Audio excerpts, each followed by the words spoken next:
오늘 우리들이 보실 하나님의 말씀은 오늘의 날조 본문 말씀 사무엘상 28장입니다. 사무엘상 28장 6절 7절입니다. 오늘의 날조 본문 말씀 사무엘상 28장 6절 7절을 합독으로 읽도록 하겠습니다. 사울이 여호와께 묻자오되 여호와께서 꿈으로도 우림으로도 선지자로도 그에게 대답하지 아니하시므로 사울이 그의 신하들에게 이르되 나를 위하여 신접한 여인을 찾으라. 내가 그리로 가서 그에게 물으리라 하니 그의 신하들이 그에게 이르되 보소서 엔돌에 신접한 여인이 있나이다. 아멘. 여러분의 성도님들이 주님 앞에 나오시면서 기도의 손을 담아 귀한 예물을 드리셨습니다. 우리 오늘 읽었던 본문 말씀에 사울이 하나님께 물었습니다. 우리가 여러 가지 어려운 또 큰일 대사를 맞이하게 되면 우리 하나님 앞에 구하게 됩니다. 묻게 되고 하나님 뜻이 어디 있는지. 그런데 사울이 여호와께 물었습니다. 저 블레셋, 항상 이스라엘을 괴롭히는 블레셋, 아말렉 족속들, 저 블레셋을 물리칠 그 방도가 하나님 어디 있습니까? 물었습니다. 그런데 하나님께서 대답을 안 해주셨어요. 꿈으로도 우리가 네가 정말 내가 꿈에도 나타날까 봐 정말 내가 너 싫다 그러잖아요, 그죠? 꿈의 계시를 여러분 많이 받아보셨습니까? 저는 개인적으로 별로 꿈에 대한 계시를 별로 동의하지 않습니다. 말씀이 다 이루어졌으니까 옛날에 꿈 계시가 있긴 있었습니다. 그런데 하나님께서 꿈으로도 대답 안 해줬어요. 우림으로도, 우림이 뭔지 잘 모르지만 또 알고 계시는 분도 있을지 몰라요. 우림으로도, 선지자로도 하나님께서 선지자를 보내가서 하나님께서 이렇게 말씀하신다. 그런데 선지자 사무엘은 죽었습니다. 선지자로도 어떤 방도로도 하나님께서 대답하지 아니하셨다라고 말씀하고 있는 것입니다. 그래서 사울이 왕입니다. 여봐라, 걔 아무도 없느냐? 여기 있사옵나이다. 하나님께서 대답을 안 해주셨으니 나를 위해서 정말 온 지역 구석구석 다 뒤져서 신접한 아주 용한 여인을 찾아라. 거기 가서 내가 그에게 물을 것이다. 그래, 알겠사옵나이다. 온 지역, 온 나라를 구석구석 다 뒤져서 보니까 아주 엔돌에 신접한 아주 용한 여인이 있습니다. 엔돌의 용한 여인을 찾았습니다. 그래, 내가 거기 가서 물을 것이다. 그랬던 것입니다. 그래서 하나님께서는 꿈으로도 여러분 하나님 앞에 기도해서 응답 많이 받아보셨습니까? 대답을? 저도 기도할 때 참 오랫동안 안 해주시는 대답이 참 많아요. 그죠? 근데 여기서 꿈 하면은 또 우리가 꿈으로 대답 안 했다. 우림은 뭐지? 선지자로도 하나님께서 선지자를 통해서 말씀을 통해서 대답 안 해주셨습니다. 그래서 여기서 우림은 우림과 둠밈이라는 생약어입니다. 약어라 그러죠. 약칭입니다. 우림과 둠밈은 이 판결법의 생략형인데 여기서 우림과 둠밈이란 하나님의 뜻을 묻는 것입니다. 그래서 나라, 개인적으로 중대산을 결정하는데 사용되는 판결법인 것입니다. 왜요? 너무너무 중요한 일이기 때문에. 그래서 우림과 둠밈의 판결물로 사용한 여러 부분이 성경에 나타나게 됩니다. 한 예를 든다면 내 택한 선민 이스라엘 백성들, 유다 민족들이 각종 산당을 만들고 아세라상, 우상 숭배를 함으로 말미암아 하나님께서 제일 싫어하는 우상 숭배, 나 외에 다른 신을 섬기지 말라, 만들지 말고 거기 절하지 말라. 그런데 하나님께서는 시내산에 나타날 때 모습을 안 보여줬어요. 그냥 음성만 들려줬는데도 그렇게 이스라엘 백성들을 뭘 만들어요.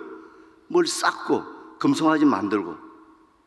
그래서 우상숭배로 말미암아 하나님의 언약을 깨어버렸어요. 그래서 하나님의 규례와 법도 율법 이걸 무시한 남유다 왕국을 바벨론의 손에 회초리로 넘겨버렸어요. 멸망당하게 했어요. 근데 처음부터 그런 것이 아니라 경고를 했어요. 1차 경고, 2차 경고, 너 봤지? 너 계속 그러면 내가 가만히 안 둔다. 그래도 계속 우상숭배로 갔던 것입니다.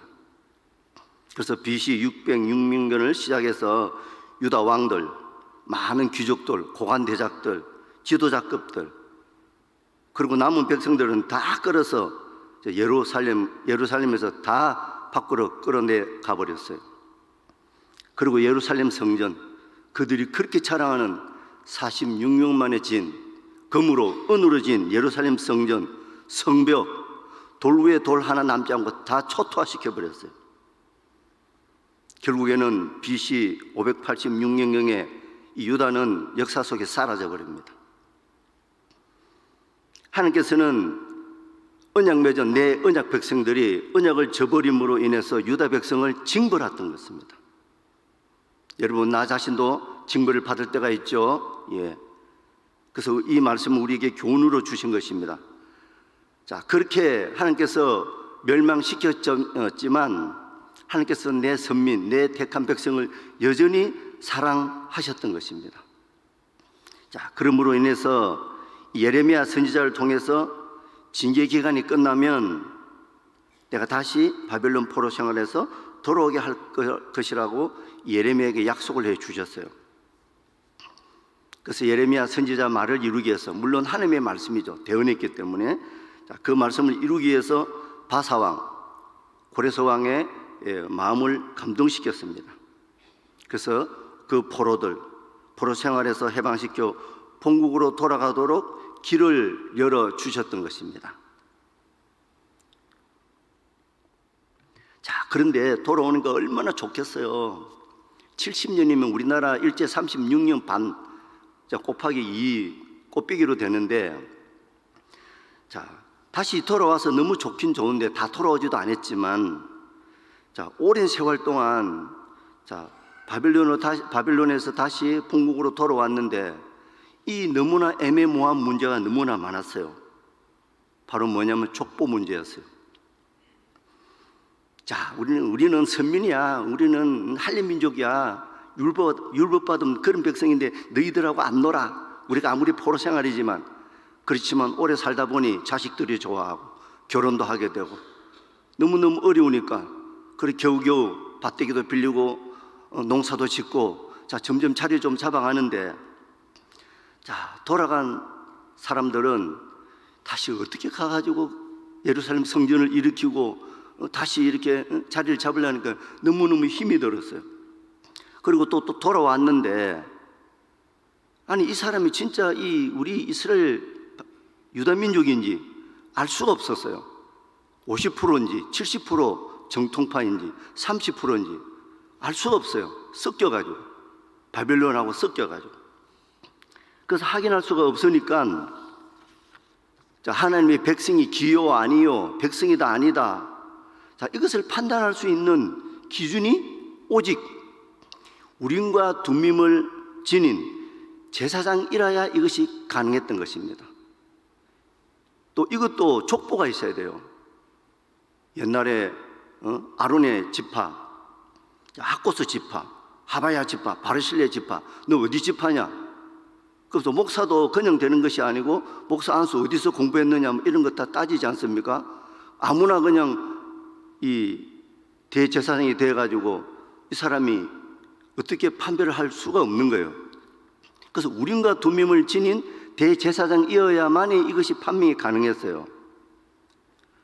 제사장 중에 제사장, 대제사장. 그래서 우림과 둠밈을 지닌 제사장이 나타나지 않고서는 정말 내 하나님의 백성인지 아닌지 50%인지 70%인지 가늠할 수가 있는 그 기준과 근거가 애매모호했던 것입니다. 그래서 우림과 둠밈을 지닌 대제사장이어야만이 우림의 판결에 의해서 하나님의 백성인지 아니지 판결이 가능했던 것입니다. 우림과 둠밈.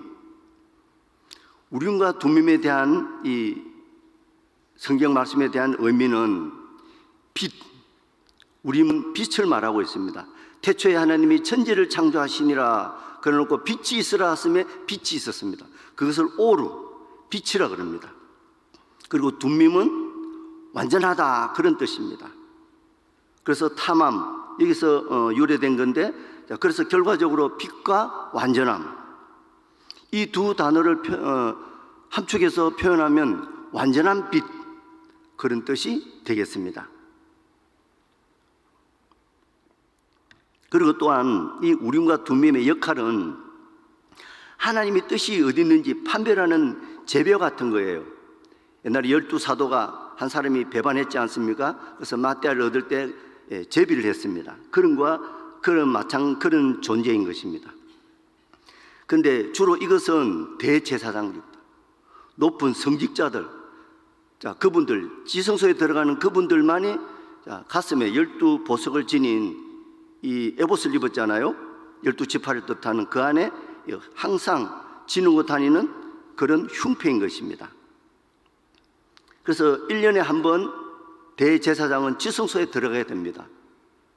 그리고 지성소는 1년에 한 번씩 열리게 되는데, 반드시 대제사장이 1년에 한 번씩 집전하는 날인데, 보통 때는 제사장이 합니다. 근데 들어갈 때 뭘 갖고 들어가죠, 여러분? 지성소 들어갈 때 피를 갖고 들어가야 됩니다. 반드시 피를 갖고 들어가야 하듯이 우림과 둠밈의 흉패를 가슴에 붙이고 들어가야 하는 흉패인 것입니다. 그리고 이 우림과 또 둠밈은 하나님의 뜻을 묻는 신탁의 도구. 하나님의 뜻이 어디 있습니까? 우리는 잘 모르겠습니다. 그래서 하나님 앞에 묻는 것입니다. 신탁의 도구, 맡기는 것입니다. 그래서 구약에 또 보시게 되면 이스라엘 백성들을 이끌어온 이 모세, 이 모세가 이제는 가나안 땅에 못 들어가고 여호수아에게 인수인계 시켜서 이제 다시 가나안 땅을 들어가게 됩니다. 그럴 때도 나라의 중요한 지도자를 또 세우기 때문에 하나님 앞에 이 묻는 것입니다. 아론에게 흉패 메고 들어가 가지고 하나님의 뜻을 물으라. 근데 나는 다윗이 좋아요, 사울이 좋아요. 그런데 하나님께서 판결을 내려주면 대제사장은 그 판결문을 받아와서 백성에게 공포하면 그걸 끝이에요. 나는 사울이 더 좋은데, 난 다윗이 더 좋은데, 이거 없어요.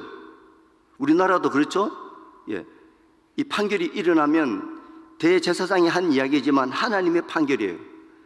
그러다 보니 이것이 하나님께 묻는 신탁의 도구였던 것입니다. 그래서 이 대제사장은 국가적으로 아주 중차대한 그 일을 발생할 때마다 자신이 착용했던 흉패 속에 우림과 둠밈을 지니고 들어가서 하나님의 뜻을 분별했습니다. 그리고 우림과 둠밈을 통해서 제비를 뽑아 하나님의 뜻을 묻고 예요 아니요, 이 여호수아를 민족 지도자로 세워야 됩니까 안 세워야 됩니까, 그 묻는 것을, 그 하나님의 대답을 묻는 것이 우림과 둠밈의 판결법이었습니다. 그래서 나라와 민족의 아주 중차대한 일이기 때문에 이 절차를 밟는 거예요.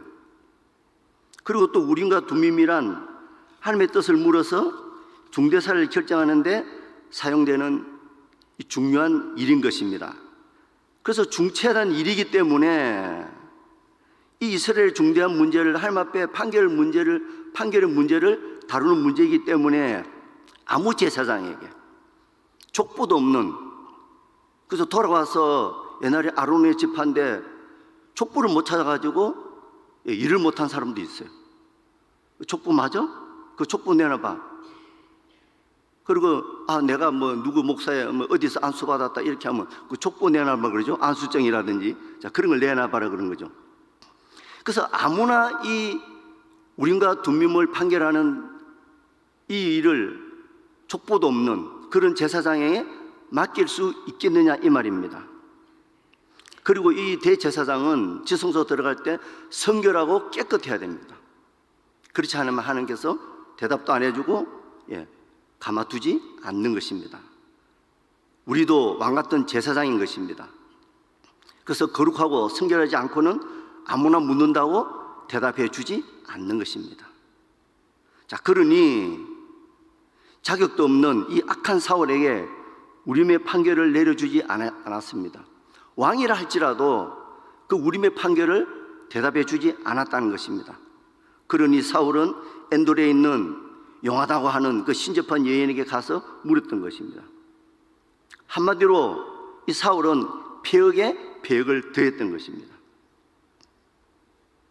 그리고 또한 이 빛과 완전함, 우림과 둠밈은 본래 하나님의 거룩함을 나타내는 대표적인 방법이기도 한 것입니다.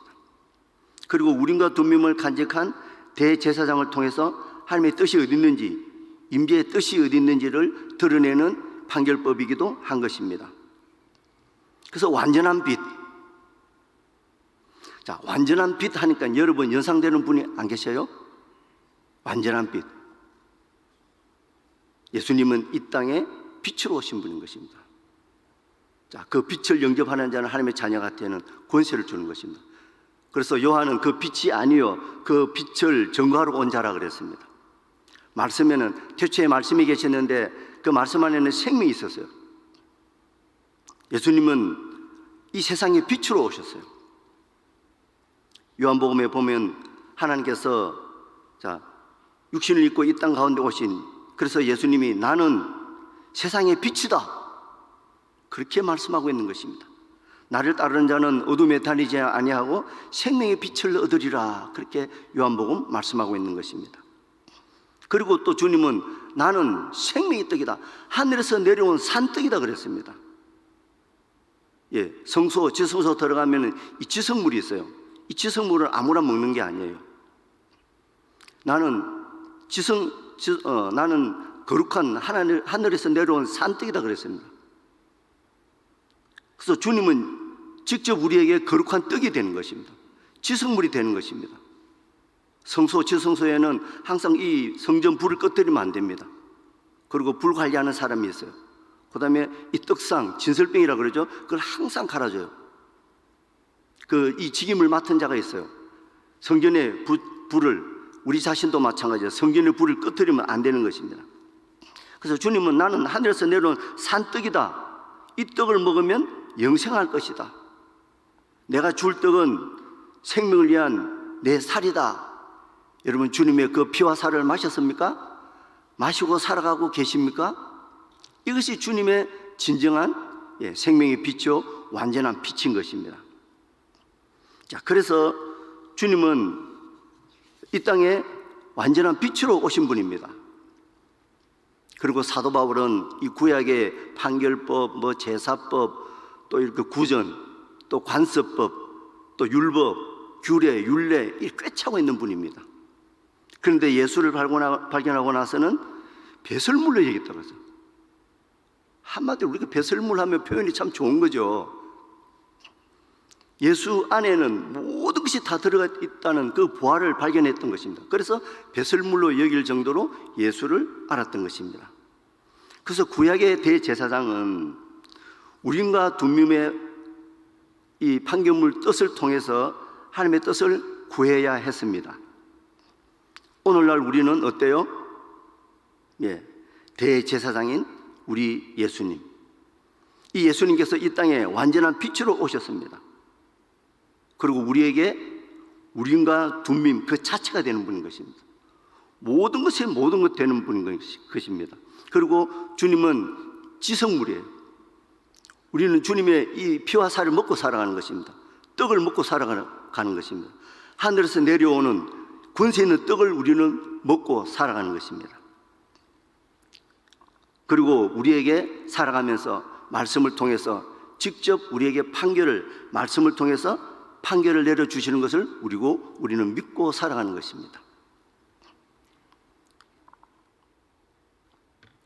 왜냐하면 주님은 오직 말씀이신 예수님, 안식일마다 우리는 진설해야 되는데 진설병을, 주님은 우리에게 진설병이 되는 것입니다.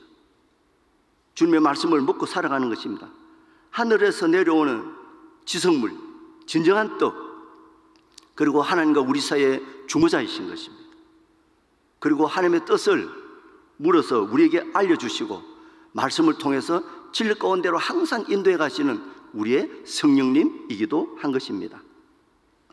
구약의 대제사장이 우림과 둠밈을 지니고 아무리 그래봐야 구약의 대제사장은 인간인 것입니다. 연약한, 죄를 지을 수밖에 없는, 죽을 수밖에 없는 인간인 것입니다. 그래서 주님은 이 땅에 오셔서 그 모든 제사, 그 모든 판결문을 개혁했던 것입니다. 그래서 우리가 살아가는 이 우림과 둠밈의 판결법, 또 우리가 날마다 먹는 양식, 오로지 주님인 것입니다. 오직 주 예수.